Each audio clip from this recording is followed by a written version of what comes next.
ciudad, eres rey de este pueblo, tuya es esta nación,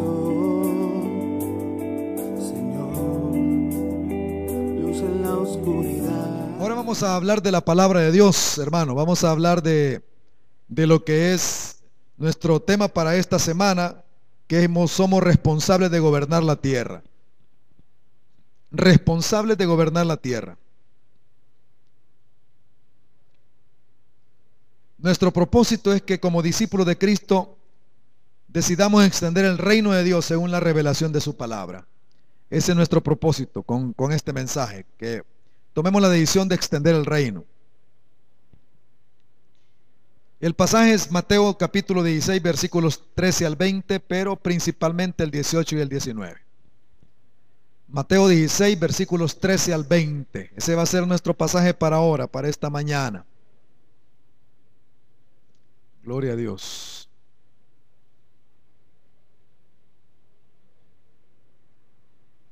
Es una bendición tener jóvenes, adultos aquí en esta congregación, ¿verdad? Jovencitos que meditan en la palabra, que piensan en la palabra, ¿verdad? Es una bendición también adultos, ancianos que hacen lo mismo. Así que quiero pedirles que se ponen de pie por favor un momentito mientras leemos del versículo 13 al 20 y luego ya se pueden sentar para que meditemos en este párrafo de la Biblia, en esta porción bíblica. Mateo 16, versículos 13 al 20. Dice así la palabra del Señor. Al llegar Jesús a la región de Cesarea de Filipo, preguntó a sus discípulos, diciendo: ¿quién dicen los hombres que es el Hijo del Hombre? Ellos dijeron: unos Juan el Bautista, otros Elías, y otros Jeremías o alguno de los profetas. Él les preguntó: ¿y vosotros quién decís que soy yo? Respondiendo Simón Pedro dijo: tú eres el Cristo, el Hijo del Dios viviente. Entonces le respondió Jesús: bienaventurado eres, Simón, hijo de Jonás, porque no te lo reveló carne ni sangre, sino mi Padre que está en los cielos. Y yo también te digo que tú eres Pedro, y sobre esta roca edificaré mi iglesia, y las puertas del Hades no prevalecerán contra ella. Y a ti te daré las llaves del reino de los cielos. Todo lo que ates en la tierra será atado en los cielos, y todo lo que desates en la tierra será desatado en los cielos. Entonces mandó a sus discípulos que a nadie dijeran que él era Jesús, el Cristo. Oramos al Señor. Padre, bendícenos con tu palabra, que los próximos minutos de reflexión en ella sean edificantes para la congregación. Señor, por favor, bendícenos, ilumina nuestra mente, renueva nuestro espíritu, transforma nuestra conducta, Señor, con tu palabra, en el nombre de Jesucristo. Amén, Señor, y amén. Pueden sentarse, mis hermanos.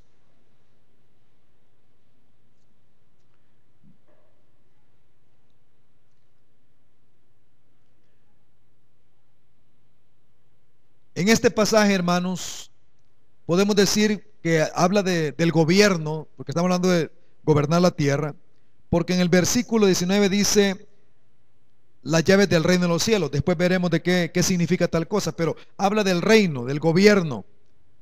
Pero este pensamiento del gobierno, que el hombre Dios le ha delegado el gobierno de la tierra, no aparece aquí nada más, sino que desde el Edén. Edén es el primer lugar donde Dios le delega al hombre el gobierno de la tierra. Le da la tierra para que la gobierne. Fíjense qué declaración más tremenda, hermano. Dios le ha dado al hombre la tierra para que la gobierne. O sea que el hombre no es el resultado de un proceso evolutivo en el cual el hombre primero fue un primate, ¿verdad? Bueno, primero fue una pequeña célula y después llegó a ser un animal y después un primate y luego llegó a ser hombre. Y en ese proceso evolutivo, primero era muy torpe, pero después que se hizo inteligente ya habló de formar gobiernos y todo y vivir en sociedad.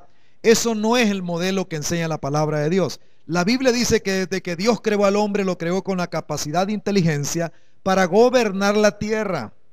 Para gobernar la tierra.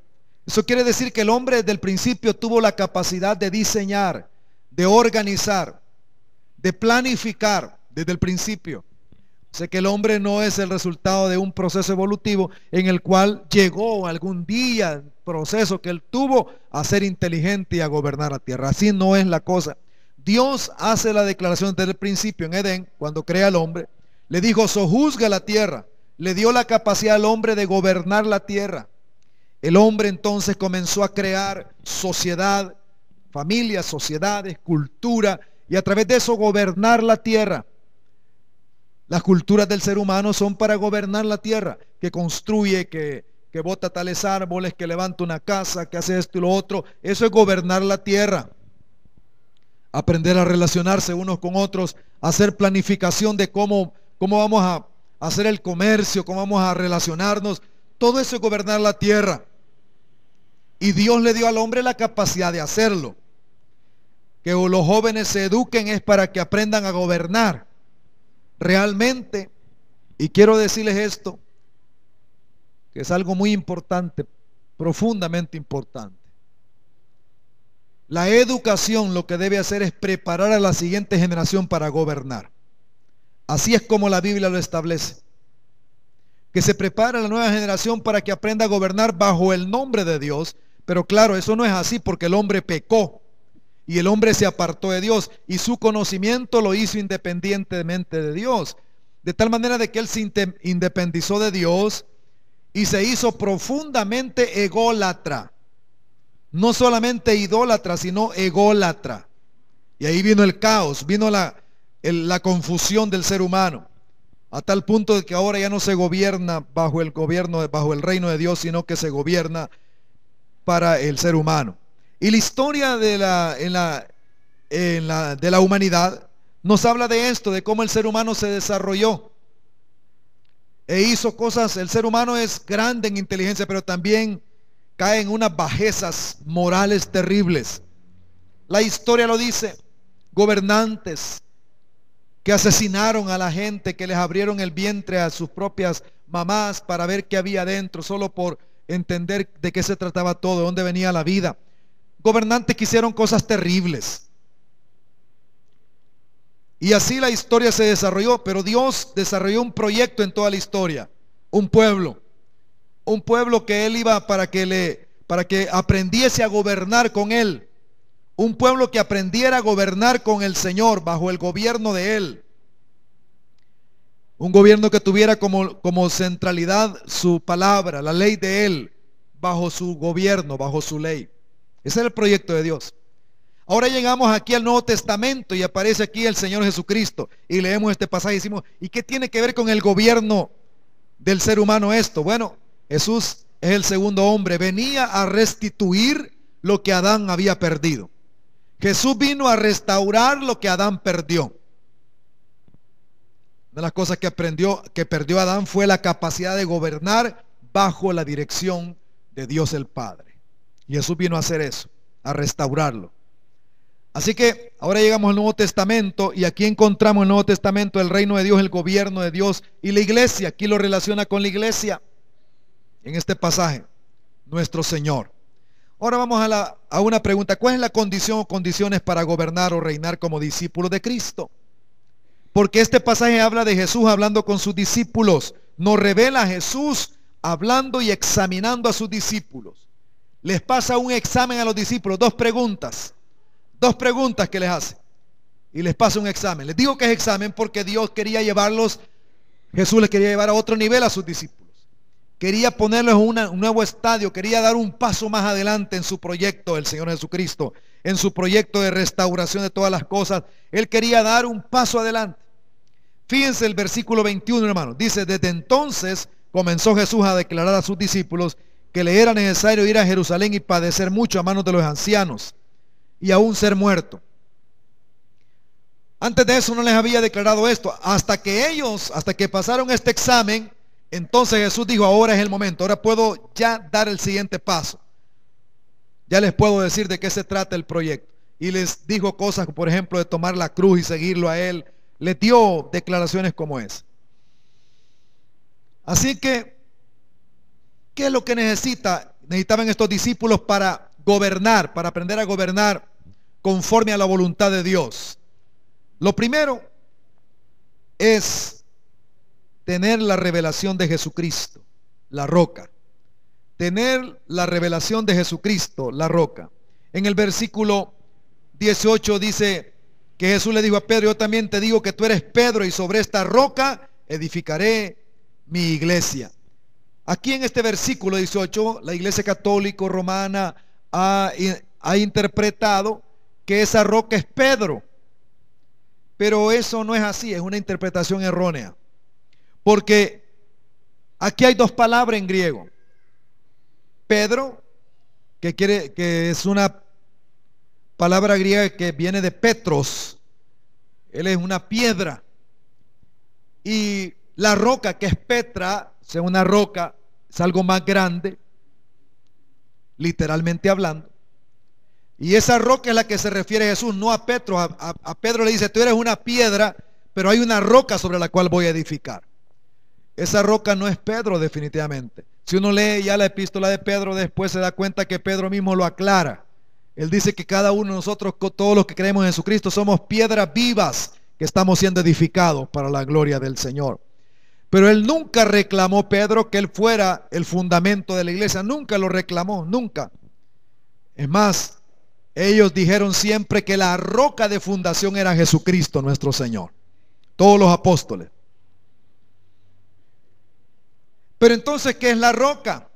¿Qué significa esa revelación tan importante que Jesús le dice: sobre esta roca voy a edificar? ¿Por qué es tan importante esto? ¿O Jesús está perdiendo el tiempo con sus discípulos, haciéndolos nada más que piensen en cosas teóricas ahí? No, Jesús tenía un proyecto y él va como que esta verdad es el fundamento para que él pueda edificar. Es tan importante que Jesús tiene que pasarlo por este examen. ¿Quién es la roca? ¿Y de qué habla este examen? Miren lo que dice, cómo es la pregunta que dice Jesucristo cuando la hace en el versículo 13. ¿Quién dicen los hombres que es el Hijo del Hombre? Cuando hablamos del Hijo del Hombre, estamos hablando de la humanidad. La humanidad de Cristo. Hijo de hombre, humanidad de Cristo. Hijo de hombre, humanidad de Cristo.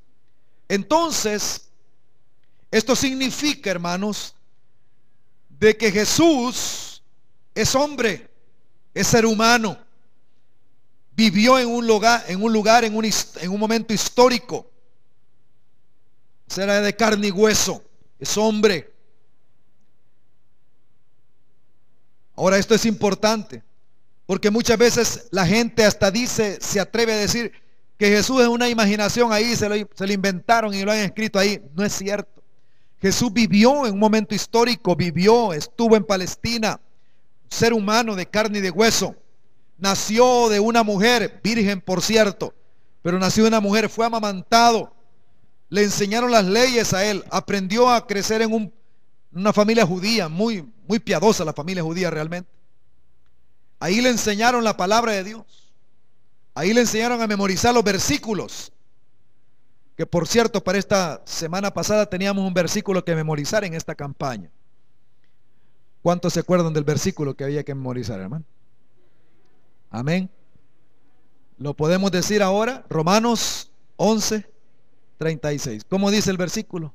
Porque de Él y por Él y para Él son todas las cosas. A Él sea la gloria por los siglos. Amén. ¿Lo decimos otra vez? Porque de Él y por Él y para Él son todas las cosas. A Él sea la gloria por los siglos. Amén. Amén. Gloria a Dios. Felicita a su hermano porque dijo el versículo, hermano. Dígale: te felicito porque te acordaste del versículo. Dígale algo ahí. Vamos a animarnos unos a otros a estar bien despiertos en este mensaje.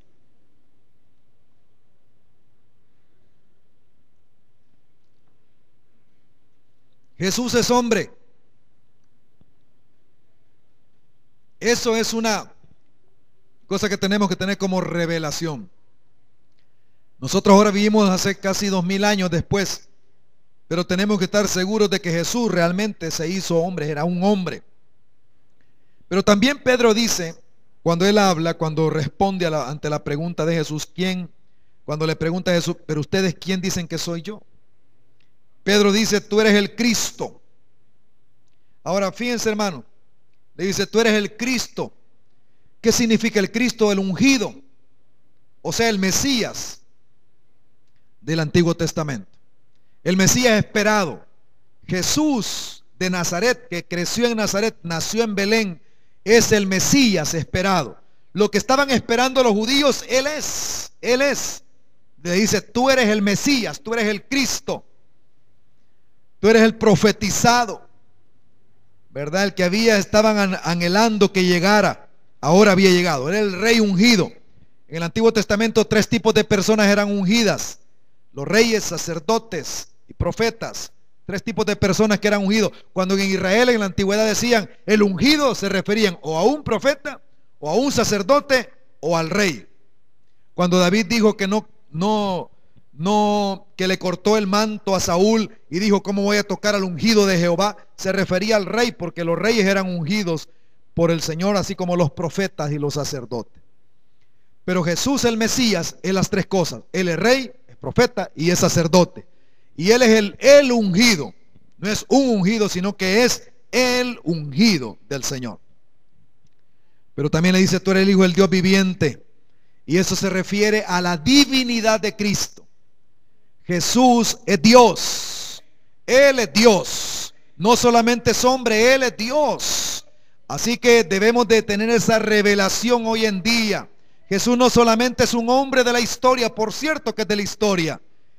Y como algunos han escrito, Josh McDowell en su libro dice, si alguno niega a Jesucristo, ¿verdad?, diciendo que históricamente Él es un invento, tendrá que reconocer que todo ser humano es un invento, que cualquier ser humano, que los próceres de aquí son un invento, de que todo es invento, porque hay evidencia suficiente para corroborar de que Jesús fue un ser humano que vivió aquí en la tierra, pero no solamente fue ser humano, Él es Dios mismo, Dios encarnado.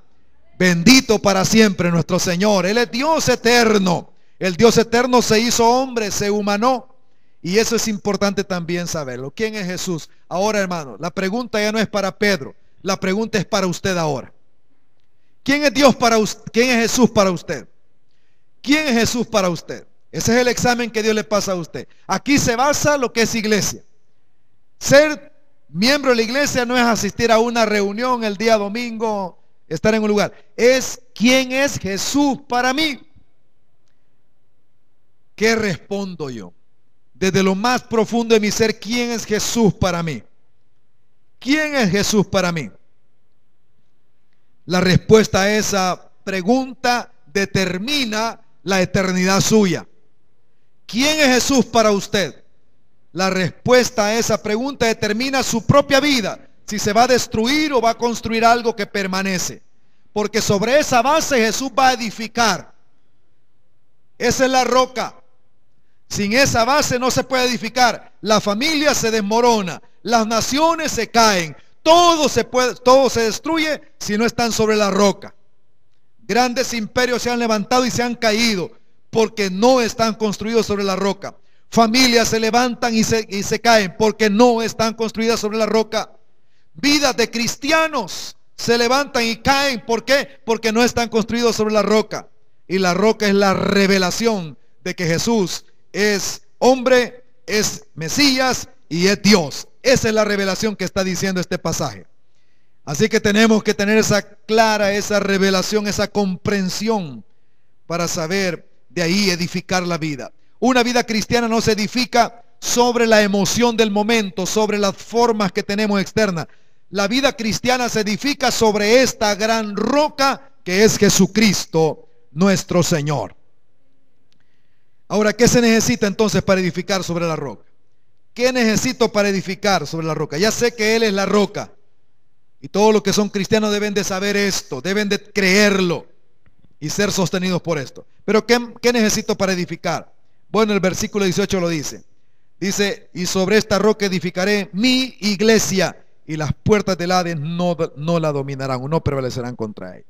Necesitamos tener en segundo lugar revelación de qué es la iglesia y así participar en la edificación de ella. Necesitamos tener revelación de qué es la iglesia Vamos a ver, hermanos, esta tarde. Yo digo, bueno, esta pregunta dice, ¿y usted sabe qué es iglesia? Es fácil, hermano. Tenemos hasta encuestas que han hecho aquí en este país. Le preguntan a la gente en la encuesta, ¿y usted qué iglesia pertenece? Y la gente dice a cuál pertenece.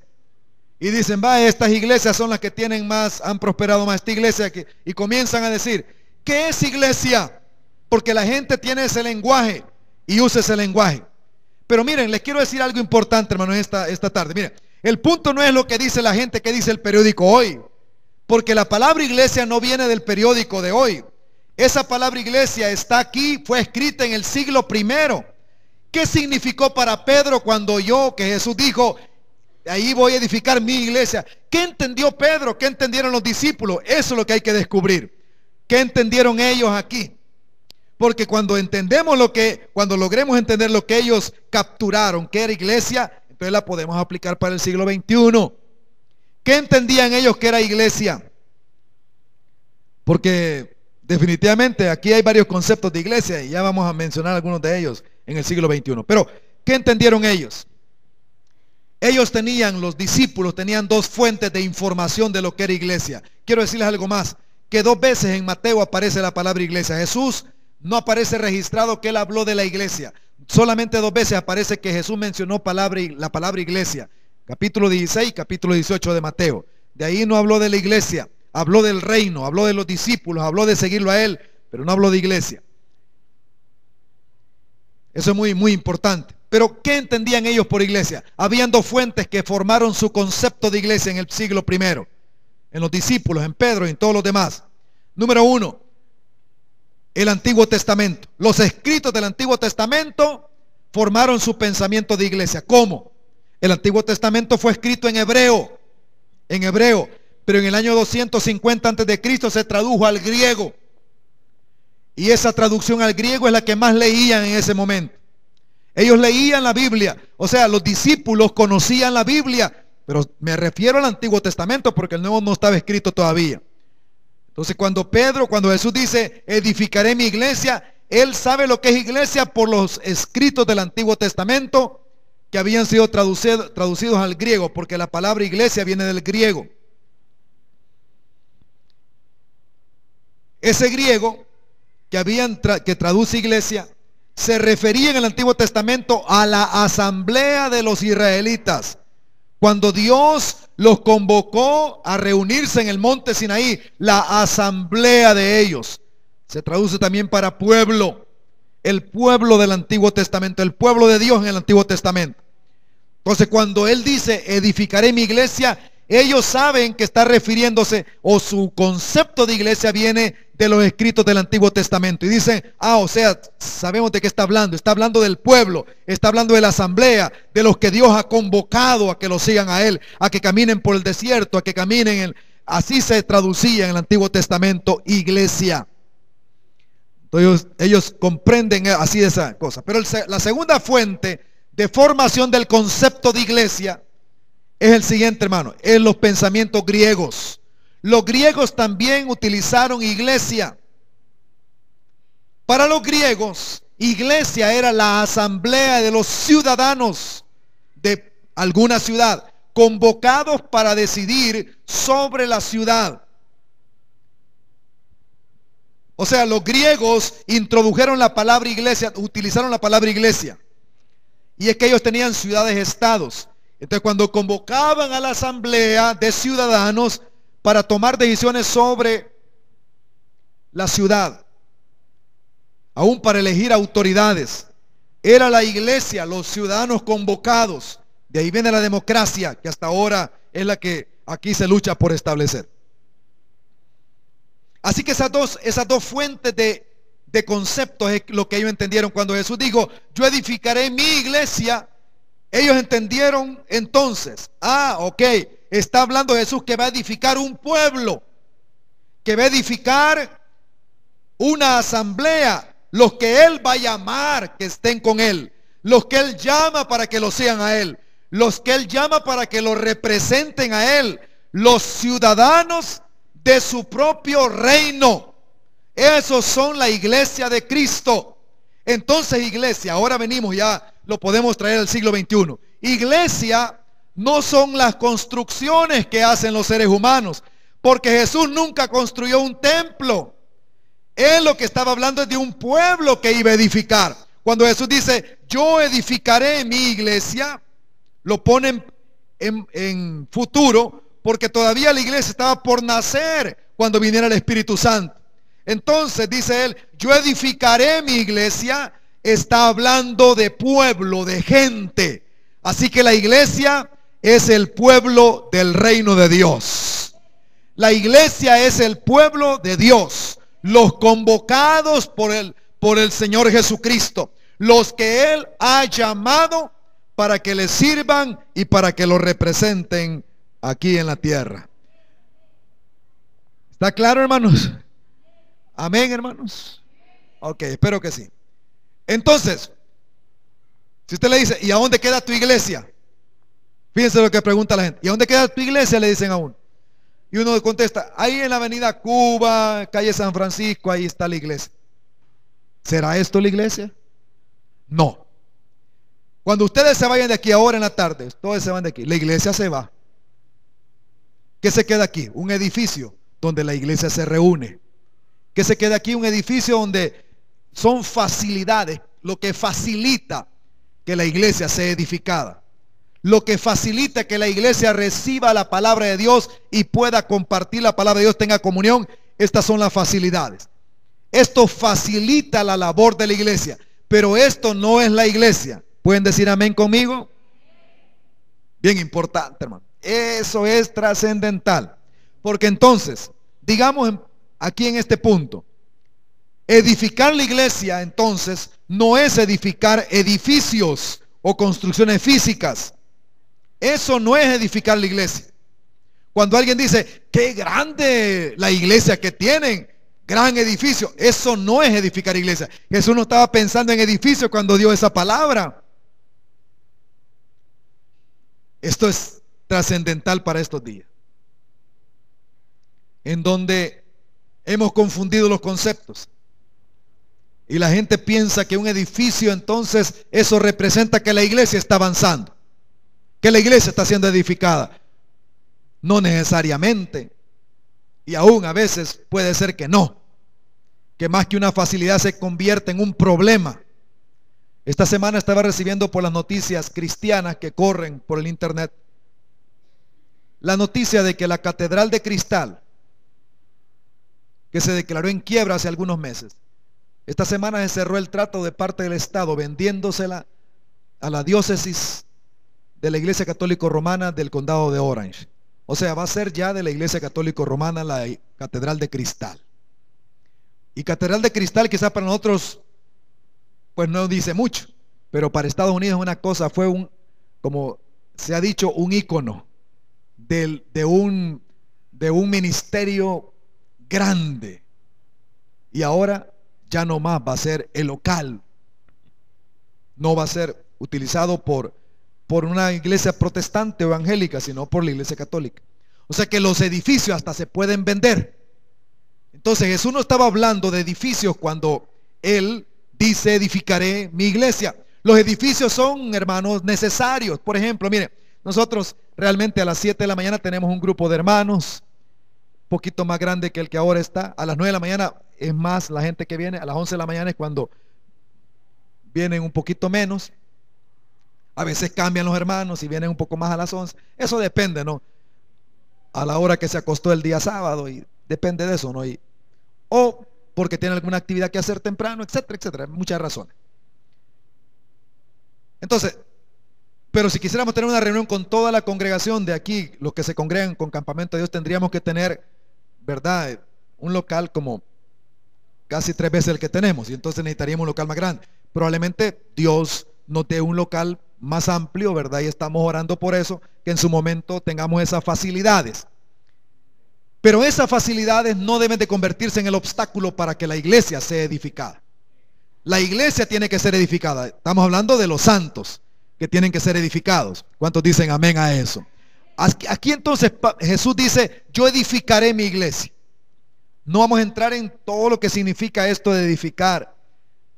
la iglesia porque es un poco largo. Pero voy a decirle algunas cosas que no son. Ya dije la primera, no es edificar construcciones físicas. En segundo lugar, no son reuniones cristianas sensacionales. Edificar la iglesia no significa hacer reuniones cristianas sensacionales. Qué bárbaro, qué linda la reunión. Pero que no quita que nosotros nos emocionemos y alabemos a Dios con alegría. Sino que edificar la iglesia, hermano, es obedecer cotidianamente los mandamientos de Cristo.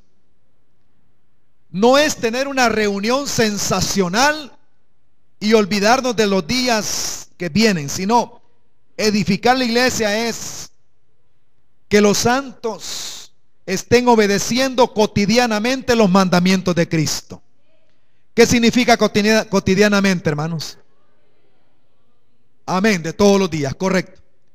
Significa que todos los días los santos deben de estar obedeciendo los mandamientos. Eso es edificar la iglesia. Porque yo le voy a decir una cosa, las verdaderas batallas de la iglesia no se dan aquí, hermano, el día domingo. Se dan allá en el trabajo, se dan allá en la casa, ¿verdad? Por cierto que el enemigo no es el cónyuge, ¿verdad? El enemigo es el diablo, ¿verdad, hermano? Amén. Y tenemos que luchar como asociados con el cónyuge para enfrentar las situaciones de la vida. Bien importante. Se da en el trabajo, se da en esos lugares, ahí se da la batalla. Y ahí se demuestra cuando la iglesia está haciendo influencia hacia la sociedad. Entonces, hermano, no son reuniones cristianas sensacionales. Decir, qué bárbaro, qué culto, qué culto más emocionante. Yo sentí que Dios ahí sí estaba presente. Y luego ha habido reuniones así que después la gente sale a pecar. ¿Y qué pasó entonces? Entonces, edificar la iglesia es estar siendo obedientes a Cristo cotidianamente. Así tenemos que considerar la edificación de la iglesia. También podemos decir que la iglesia no son liderazgos ungidos, sino iglesia ungida. No son liderazgos ungidos, sino iglesia ungida. ¿A qué me refiero aquí, hermano? Que muchas veces como creyentes pensamos, hey, tenemos un líder que es ungido por Dios, qué tremendo. Entonces la iglesia va a prosperar. No, la iglesia prospera y se edifica cuando comprende que toda la iglesia es ungida por el Señor. Todos los santos son ungidos por el Señor. ¿Cuántos dicen amén a eso? Los 5 ministerios, apóstoles, profetas, evangelistas, pastores y maestros, no es que son los ungidos del Señor y todos los demás creyentes a buscarlos a ellos para que los unjan. No, esos son 5 ministerios ungidos por Dios, pero toda la iglesia está ungida por Dios, y lo que hacen los 5 ministerios es preparar a los santos para que los santos hagan la obra del ministerio. Wow, estoy diciendo cosas bien importantes. Algunos hermanos, como dije algunas de estas cosas este jueves en una congregación, me invitaron a predicar, dije algunas de estas cosas y el pastor me dijo, wow, me ha dejado a mí pensando un montón de cosas. ¿Qué voy a hacer? Me ha dejado pensando, me decía. Bueno, gracias a Dios que lo dejé pensando, por lo menos así lo dejé pensando. Hermanos, mire, a veces algunos dicen, hermanos, yo si tan solamente este hermano ungido me tocara y orara por mí, yo sé que mi vida cambiaría y voy a buscar la unción de él. Y no es así, hermano. El ungido es Jesucristo nuestro Señor, y nosotros tenemos que estar conectados con Cristo para que la unción de Él venga. Ahora, debemos de aprender de la enseñanza ungida que Dios le da a cada siervo de Dios, claro que sí, pero no quiere decir que dependo de un hombre, dependo de Cristo el Señor. Debemos de aprender a depender del Señor. Entonces la iglesia debe estar ungida por el Señor. Gloria al Señor por eso. Si la iglesia comienza a considerar que tiene éxito porque tiene grandes edificios y por eso tiene éxito, la iglesia se va a perder, hermano. La iglesia se va a perder. La iglesia católica romana en el siglo XIV, siglo XV, tenían unos edificios y ahí están todavía. Tremendos edificios. Y la gente en ignorancia, la gente sin saber nada, la gente sin conocer la Biblia, la gente, hermano, sin salvación. No importaba, pero tenían todos los edificios. O sea, tener edificios no corrobora que la iglesia está en éxito, sino que es cuando el pueblo de Dios tiene hambre de Jesucristo, Cuando el pueblo de Dios dice, yo quiero crecer para la gloria del Señor, mi vida debe ser para la gloria de Dios, ahí hay una iglesia que está siendo edificada. Cristo está edificando esa iglesia. Aleluya. Gloria al Señor por esto. Así que la iglesia edificada nos ha de llevar hacia el reino. Pero ¿qué significa tener la llave del reino? Del versículo 19. Versículo 19 dice, y a ti te daré la llave del reino de los cielos. Debido a la revelación que has recibido, ahora te doy la llave del reino de los cielos.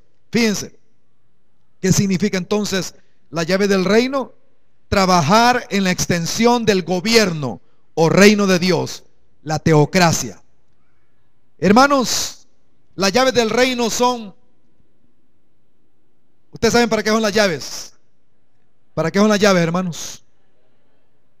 Lo mismo era en el siglo I. Habían cosas que estaban cerradas y la llave servía para abrir algo. Las llaves son para abrir. Entonces, a Pedro le dice el Señor, yo te voy a usar, Pedro, para que abras las puertas del reino para que la gente entre.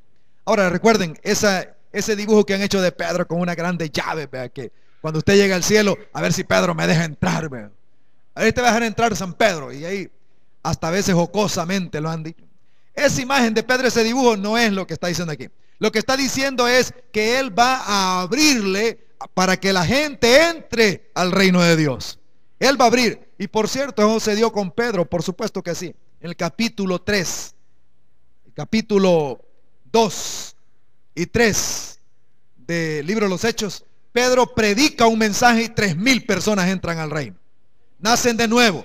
Él anunció el mensaje de Jesucristo, la roca eterna, la roca que sostiene todo. Habló de Jesucristo y la gente se convirtió y la gente entró al reino. Abrió el reino para ellos. Y eso es importante, que ahora también todo aquel hijo de Dios que ha recibido, bueno, si es hijo de Dios, tiene que haber recibido esta revelación de que Jesús es hombre, es el Mesías y también es Dios. Cuando lo recibe de esa manera y anuncia a ese Cristo, está abriendo las puertas del reino para que la gente entre y así el reino se extiende por la tierra. El reino se extiende por la tierra. Así que usted es hijo de Dios, usted ahora tiene las llaves del reino. El Señor le ha dado la autoridad para que abra y para que introduzca gente en el reino de Dios. Mire qué gran privilegio.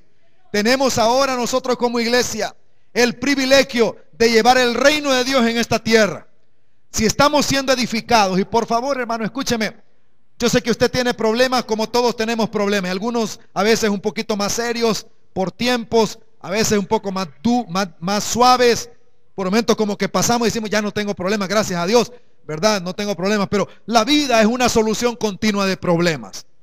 La vida, cada día que nos levantamos, hace poco estaba yo pensando en eso y dije, Señor, ¿y ahora de qué se va a tratar el problema? ¿De qué va a ser lo que voy a resolver ahora, Señor? Dime qué voy a resolver ahora. Porque la vida es resolución de problemas. ¿Cuántos dicen amén a eso?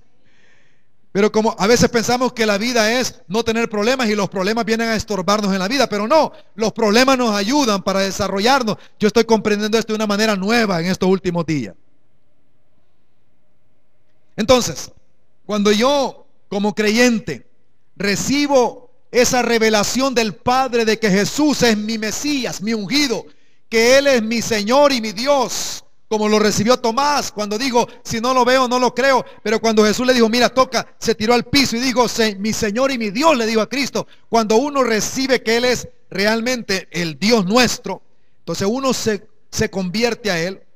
Entonces uno recibe la llave del reino para anunciar ese evangelio a las demás personas. Por eso en Marcos 1:15, que es el versículo de esta semana, nos dice que nosotros, Jesús predicó cuando vino y dijo, arrepiéntanse porque el reino de los cielos se ha acercado.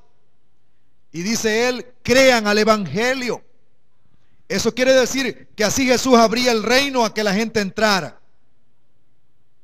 La gente que era bien legalista les decía a él, ustedes, los saduceos, los fariseos, ni entran en el reino, ni dejan entrar al reino.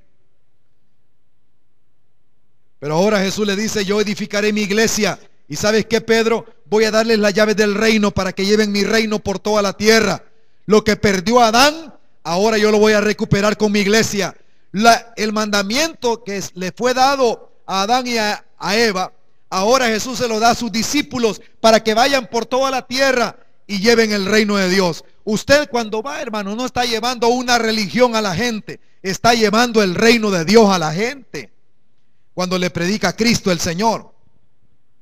¿Cuántos dicen amén a esto? Pero déjeme explicar un poquito, hermano. Se gobierna cuando se busca primeramente el reino de Dios y su justicia. Se gobierna cuando se busca primeramente el reino de Dios y su justicia. Pero déjeme decir una cosa importante aquí ya. Con este pasaje estoy terminando casi mi mensaje. Déjeme hablar que cuando yo digo reino, también se puede decir gobierno. Y el tema de este día es responsable de gobernar la tierra. Gobierno. Dios nos ha dado su gobierno para que gobernemos la tierra. Pero yo le pregunto en esta hora, si yo le dijera a cualquier salvadoreño, le dijera, mira, ¿cómo crees que está el gobierno? ¿Qué entendería esa persona? ¿Qué entendería? Yo le pregunto, mire, ¿cómo crees que está el gobierno? ¿Qué entendería? Lo que usted ya pensó, ¿no? Está pensando en el presidente, en los ministros, ¿verdad? El gobierno, principalmente en el presidente, porque aquí hay un presidencialismo bien marcado. Entonces, principalmente en el presidente. Cuando llegue tal presidente va a solucionar la vida de todos los salvadoreños. Así la gente está, ¿no? Cuando llegue aquel, wow. Y aún los evangélicos dicen, cuando llegue un evangélico, entonces todo se va a arreglar. Bueno, hay mucho que trabajar para poder arreglar aquí el país. Pero miren, el punto es, piensan que gobierno nada más se refiere a lo político, al gobierno civil. Ese es un área en la cual Dios ha delegado para que haya gobierno. Sí, ciertamente, pero no es la totalidad de gobierno ahí. Cuando se habla del gobierno de Dios y de Dios gobernando a través de la iglesia y nosotros gobernando, no se refiere exactamente a eso nada más. Principalmente se refiere a lo que se llama el autogobierno. Digan conmigo, autogobierno. Amén. ¿Qué significa eso? Que Jesús primero tiene que ser el rey de nuestro corazón y de nuestra vida. Él debe gobernar en nosotros. Hay un autogobierno, hermanos. Y déjenme explicar esto por unos minutos porque creo que esto es tremendamente importante en estos días. Todo nuestro sistema educativo nos condiciona a pensar que el gobierno civil es el que tiene la solución para nuestra vida. El gobierno civil nos va a cuidar de niños, si nacen los niños, ellos nos van a cuidar. Nos va a cuidar cuando estemos jóvenes porque nos va a dar educación. Nos va a cuidar cuando estemos viejos porque nos va a dar las pensiones. El gobierno nos va a cuidar de todo. O sea, a todos se les enseña que hay un gobierno que es la solución para ellos. Pero la Biblia no dice eso. La Biblia nos enseña que el gobierno comienza internamente. Comienza en el corazón. Cuando Dios le dice en el Deuteronomio capítulo 6, cuando le da las leyes a Israel, le dice, estas leyes que yo te mando hoy estarán sobre tu corazón. Primero es el corazón. Deben estar adentro de nosotros. Deben de gobernarnos a nosotros las leyes de Dios. Las leyes de Dios. Este es un cambio total. Es un cambio total de la manera de ver las cosas. Todo comienza con el autogobierno. Este principio o esta verdad del autogobierno tratamos de enseñársela a nuestros niños. Hay que enseñarles. Hijo, usted, ¿verdad?, es responsable con Dios. Hay que irle enseñando. Él tiene que aprender a gobernarse a sí mismo. No puede estar echando la culpa a toda la sociedad por lo que él es. Somos responsables de nuestra vida. Y esa es la campaña que tenemos hoy en día. Que somos responsables de gobernarnos a nosotros, de gobernar nuestro cuerpo, de gobernar nuestra mente. ¿Qué dejamos en nuestros ojos? ¿Qué dejamos que entre en nuestros ojos? ¿Qué estamos viendo? Somos responsables. Jesús dijo que de cada palabra que digamos seremos responsables. Vamos a dar cuenta. Somos responsables de lo que hablamos, de lo que nos comprometemos, de lo que decimos. Somos responsables de nuestra vida. Eso se llama autogobierno. Cuando la gente está esperando que otro le solucione los problemas, cuando la gente está esperando que otro venga a solucionarle su situación de vida, entonces no ha comenzado bien. Forma ídolos. Esa persona que le soluciona problemas es su ídolo. Es su ídolo. Pero cuando él entiende que Dios primeramente nos hace responsables a nosotros, decimos, Dios, tú me has hecho responsable. Está bien, Señor. Voy a comenzar por mí mismo. Voy a comenzar con mis decisiones. Esto que estoy diciendo es lo que hace que cambie una nación dependiente de esperanzas fallidas de seres humanos a una nación que comienza a trabajar para salir adelante y decir, vamos a hacer que las cosas funcionen. Hay algo diferente. Una nación nueva no está formada por las mismo tipo de esperanzas. Hemos de comenzar cambiando nuestra esperanza. Nuestra esperanza debe estar en Jesucristo nuestro Rey y en su palabra que Él ha dejado. Esta palabra tiene poder para cambiar al ser humano, pero esta palabra tiene que entrar en nuestro corazón. Y así comienza. El nuevo pacto es que Él va a escribir en nuestros corazones su palabra para que las obedezcamos. El autogobierno, ese es el principal que la Biblia nos enseña.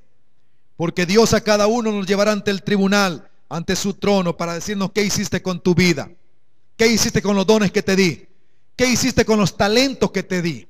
O sea, el autogobierno, yo decido. Algunos todavía piensan que Dios es malo, hermano, que nos da cosas solo como para después estarnos pidiendo cuentas. No, Dios no es malo.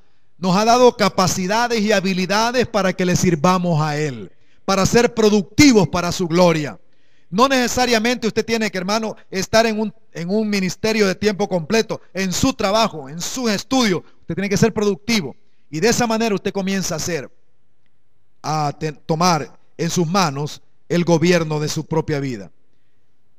Ese gobierno debe de manifestarse en la familia, debe manifestarse en la iglesia. Ese autogobierno, no tenemos el tiempo para ver todo esto, la verdad. Pero ese autogobierno debe manifestarse también en la familia. La familia debemos de aprender a autogobernarnos. Debemos de enseñar a nuestros hijos que se gobiernen a ellos mismos, que aprendan, que son responsables, que no pueden estar todo el tiempo dependiendo de alguien más. Tienen que ser responsables. Pero también tiene que ver con lo civil. ¿Saben ustedes que en este país, hermano, la solución para los problemas que tienen en este país son leyes? Cuando dicen, mire, tenemos tal problema, hagamos otra ley. Y han hecho leyes de todo, vean. Ni sabe uno de las leyes que hay. No sé cuántos de ustedes han leído la Lepina. Y yo estaba pensando un día de estos, wow, yo no he leído eso y nosotros estamos adoptando una niña y la Lepina nos puede meter en problemas, piensa uno, porque ni la conoce uno, ni sabe. Pero ya hay una ley, ahí está. Pero eso lo que produce es irrespeto para la ley, porque ni la sé, ni la cumplo, y no me interesa cumplirla realmente. Y la gente dice, no importa que no la cumpla, mira, si aquí de todas maneras nadie cumple, hombre. O sea, impunidad, o sea, no sujetarse a la ley. Y no, es decir, no recibir las consecuencias de lo que la ley dice. Zafarse de eso. Eso hay que cambiarlo. Eso hay que cambiarlo. Ahora, ¿cómo vamos a hacer eso? Haciendo lo siguiente, hermano. Haciendo de la ley, que las leyes nuestras, por eso tenemos que orar esta semana, que nuestras leyes reflejen la ley de Dios. Que nuestras leyes comiencen a reflejar la ley de Dios. ¿Cuántos dicen amén a eso, hermano? Wow, yo sé que me dice, hermano, ¿y de qué está hablando? Porque nunca había entendido que tengamos algo que ver con este mundo. Eso es del mundo. He dicho que Dios creó al hombre para gobernar la tierra. Dios creó al hombre para hacer un gobierno. Hermanos, si nosotros podemos decir, no me interesa, pero al final nuestros hijos pueden terminar muertos en este país si no hacemos algo. Nuestros nietos pueden terminar muertos y no hacemos algo. Es que aquí es una cuestión de irrespeto a la ley, que no les importa irrespetar la ley. Y que pues, de todas maneras, si con algo de dinero que tenga, yo me zafo de eso. Y cosas como estas se dan en este país. Entonces tenemos que hacer algo como cristianos. Y lo que debemos de hacer primero, autogobernarnos por el poder del Espíritu Santo, pero también llevar esto a la práctica y ver qué podemos hacer. Por cierto, yo tengo una cuenta de Twitter y a veces escribo ahí, me acuerdo de escribir, y escribí ahí en el Twitter, escribí de que qué bueno, ¿no? Que vamos a poder votar por personas y no solamente por partido. A algunos les gustó eso.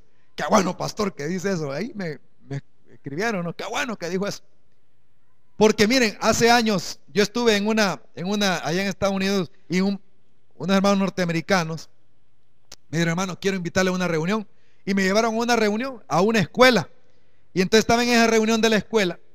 Yo no sabía, la verdad no sabía qué iba. Solo me dijo una reunión. Yo pensé que era otro tipo de reunión. Y fuimos a la reunión. Y cuando estábamos en la reunión me di cuenta que era una reunión de los representantes de las colonias de cierto distrito, que iban a escribirle a su senador que tenían, o sea, que tienen un senador que lo representa a ellos. Entonces le iban a escribir de sus necesidades para que le ayudara a resolver sus necesidades de esa comunidad. Y ahí estaban los hermanos reunidos, diferentes, algunos que no eran creyentes, otros, la mayoría sí eran. Entonces, yo les entendí más o menos qué es lo que querían hacer, pero lo que me preocupó fue que me dijo el hermano, mire hermano, usted, eso ya hace años, usted va a llevar la oración final. Y como yo sé inglés, pero pues sí, pero no para tanto, ¿verdad?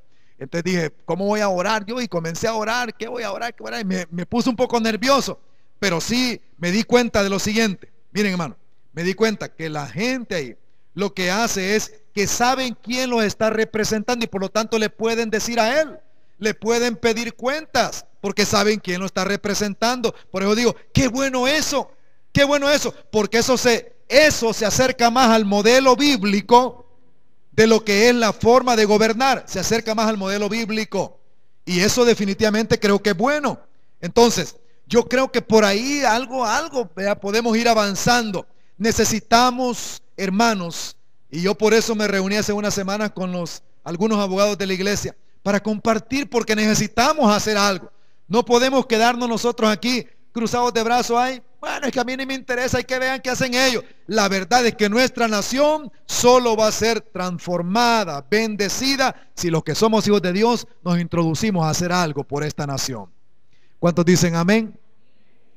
Y usted me dice, hermano, me está invitando a que sea de cuál partido. No, estoy hablando de partido político aquí, para nada, para nada. Lo que estoy diciendo es ser responsables como ciudadanos, primariamente del reino de Dios y luego también ciudadanos de esta nación del Salvador. Pero primero es ser ciudadanos del reino de los cielos. Bueno, tenemos que llegar al punto que dijeron los reformadores en el siglo XVI. Ellos dijeron, fíjense lo que dijeron, esto es latín. Dijeron lex rex. Dijeron un pensador en el siglo XVI, lex rex. Y dijeron, eliminaban rex lex. Fíjense que solo son dos palabritas. Si las pudiera escribir aquí, rex, R-E-X, rex. Eso es en latín, quiere decir rey. Lex, L-E-X, quiere decir ley. Entonces dijeron, lex, la ley, es el rey. Y dijeron ellos, no es el rey, la ley.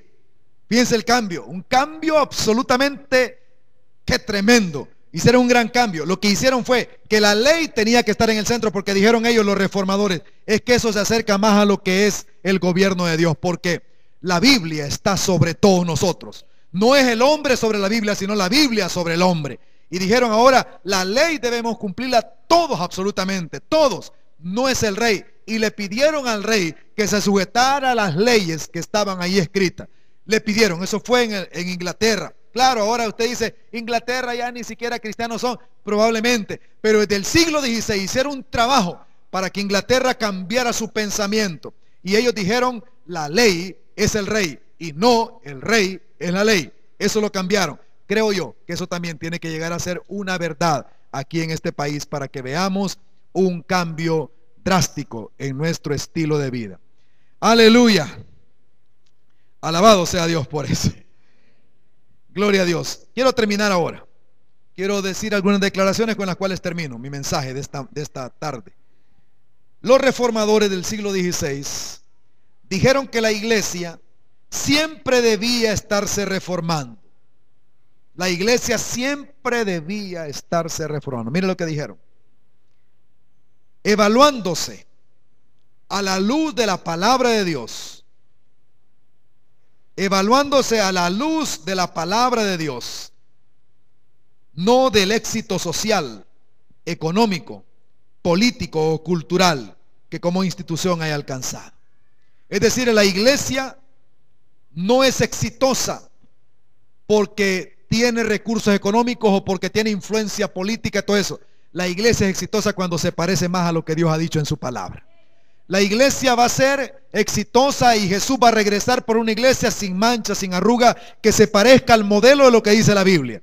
Y cuando digo iglesia no me refiero a la gente allá afuera. Ya dijimos que es iglesia. ¿Qué es iglesia? Somos nosotros que estamos aquí. Y debemos de parecernos cada vez más a lo que Dios dice, al diseño de Él. ¿Cómo es que Dios quiere que vivamos la vida diaria? Ese es el diseño nuestro. Jóvenes, les invito a que reflexionen sobre esto. Les invito a que pongan su cerebro a pensar en esto. Por favor, por favor. Es una tristeza que en nuestro país, creo yo que un elemento que está afectando a los jóvenes son las redes sociales. Y ya no están leyendo. Si antes no leían, ahora menos todavía. Las redes sociales pasan horas y horas y no leen la Biblia, ni siquiera un pasaje bíblico. Debemos de aprender, por favor, les ruego en el nombre de Dios, que vean la Biblia no como un libro aburrido. Aprendan a verlo como la forma de gobernar la próxima generación. Aprendan a ver la palabra de Dios como lo que es. La palabra, la ley del Señor. Así que la iglesia debe evaluarse a la luz de la palabra de Dios. ¿Estamos nosotros viviendo como dice la Biblia? En esa manera tenemos que evaluarnos continuamente. Pero también la declaración que tengo aquí para terminar, hermanos, es la última, es que la extensión del reino de Dios, antes que Jesús regrese, debe ser nuestra agenda como discípulos de Cristo. ¿Cuántos pueden decir amén a esto, hermano? Antes que Él regrese, nuestra agenda es cómo extiendo el reino. Con mi carrera, cómo extiendo el reino. Con mis estudios, cómo extiendo el reino. Con mi profesión, cómo extiendo el reino. Con mi negocio, cómo extiendo el reino. Con mi profesión, con mi trabajo, cómo extiendo el reino. Cómo extiendo el reino como iglesia, cómo extendemos el reino como congregación. Esa debe ser nuestra agenda. Así que este día, cuando usted vaya a hacer su agenda el día de mañana, dice, mañana tengo que hacer esto, tengo el examen tal, los jóvenes no, tengo el examen tal. Ah, no, algunos ya terminaron, gracias a Dios. Dice, pero ya terminé de eso. Pero, ¿qué voy a hacer? Estoy de vacaciones, ¿qué voy a hacer? Dormir hasta las 11, levantarme a las 12. ¿Qué voy a hacer, jóvenes? ¿Qué voy a hacer? ¿Cómo extiendo el reino? Debe ser la agenda. ¿Cómo lo extiendo? Por favor, en el nombre del Señor les digo, yo les aseguro que la vida cristiana es una vida en la cual podemos invertirnos toda la vida, ya que Él, el Señor, nos ha ordenado que busquemos su reino y justicia como nuestra prioridad. Él nos ha ordenado que busquemos su reino y su justicia como nuestra prioridad. Buscar el reino es extenderlo. Buscar el reino quiere decir que abramos el reino para más personas, que busquemos que el reino se manifieste en todo lugar, que busquemos que el reino se venga a nosotros, como dice, Él nos enseñó a orar. Venga tu reino a mi casa, venga tu reino a mi vida, venga tu reino a mis diversiones, venga tu reino a todo lo que voy haciendo, venga tu reino, tu gobierno, gobierna tú en esto, gobierna tú en esto. Ese es el gobierno de Dios. Venga tu reino a nuestra nación, a nuestro país. ¿Cuántos quieren que el reino de Dios venga a nuestro país, hermano? Hemos de orarlo. Vamos a orar en el nombre de Jesús para terminar esta tarde. Inclinen su rostro y cierren sus ojos. Vamos a orar. Padre, muchas gracias por tu palabra, Señor. Que siga siendo esa palabra como martillo para formarnos, para moldear nuestros pensamientos según tu voluntad. Que la palabra sea, Señor, como lluvia que refresque partes que estaban ya resecas y que no le encontraba salida. Que tu palabra sea como ese fuego que funde lo que no está bien, Señor. Padre, bendice a tu iglesia esta semana. Estamos comenzando una semana tan importante, Señor, de comprender qué significa gobernar. ¿Qué significa gobernar la tierra bajo tu mandamiento, bajo tu palabra? ¿Qué significa, Señor? Ayúdanos esta semana en las lecturas, ayúdale a cada hermano en la lectura, ayúdale en su reunión de grupo, ayúdale en sus devociones personales, en sus actividades diarias, ayúdale, Señor. Que tu gracia nos capacite para seguir adelante en esta tarea que tenemos en este país. Y también oro, Padre, por aquellos que tienen batallas de salud, que tú, Señor, te manifiestes dándole salud, dándole sanidad. Señor, sana, Padre, por favor, en el nombre de Jesús de Nazaret. Sana a aquellos que están batallando con su salud. Aún los que tienen algún temor de alguna enfermedad grave, sánalos, Padre, sánalos en el nombre de Jesús.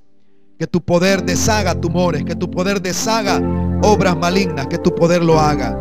Tú eres poderoso para hacerlo, Señor. Y también oro, Señor, por aquellos que han tenido que enfrentar la enfermedad y se sienten vencidos a veces. Dales fe para que superen sus momentos y que tu gloria se manifieste en su vida. Así que, Padre, aquí estamos como iglesia. Nuevamente vamos a una nueva semana, a vivir esta semana para tu gloria, a extender tu reino en esta tierra. Gracias, Padre. En el nombre de nuestro Señor Jesucristo te lo pedimos. Amén, Señor, y amén, Señor.